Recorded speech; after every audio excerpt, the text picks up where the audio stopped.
Среди густых лесов и живописных озер на севере Польши, прямо в сердце региона Кашубы, близ небольшой деревни Лополице, стоит загадочный замок с очень короткой, но интересной и необычной историей.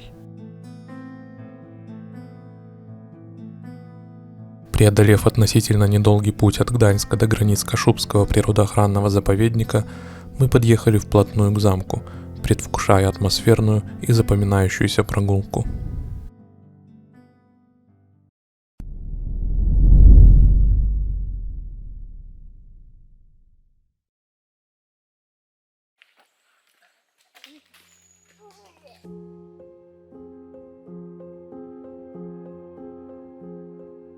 Один из самых грандиозных недостроев Польши и суперамбициозный некогда проект был создан в 1983 году польским скульптором и мебельщиком по имени Петр Казимерчак. История его настолько же нелепа, насколько и печальна.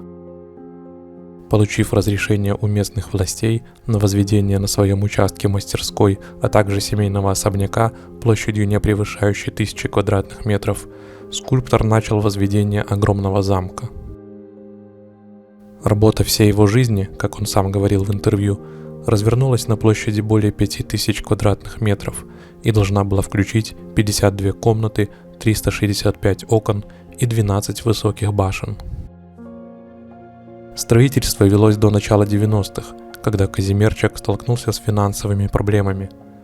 Его новая фирма по производству мебели в Гданьске, которая должна была стать главным источником средств для продолжения работы над замком, из-за череды событий так и не смогла встать на ноги.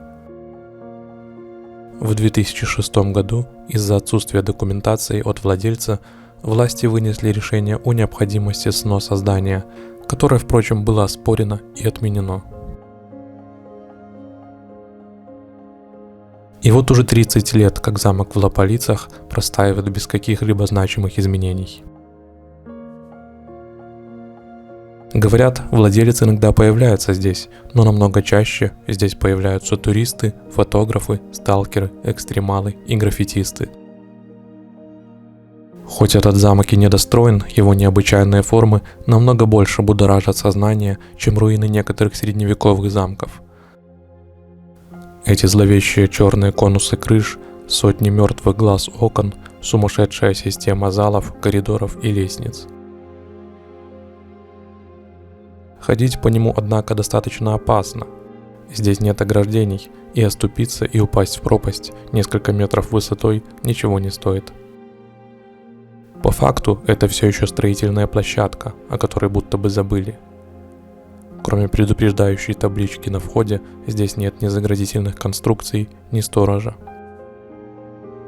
Лишь полиция иногда приезжает, чтобы собрать штрафы за игнорирование знаков на подъезде к замку. Чья-то несбывшаяся мечта, к сожалению, обрастает не только легендами, но и мусором. Волонтеры время от времени прибирают территорию вокруг замка, однако большая популярность этого места работает лишь во вред. Остается надеяться, что когда-нибудь найдутся средства и найдутся люди, которые дадут новую жизнь замку в Лополицах.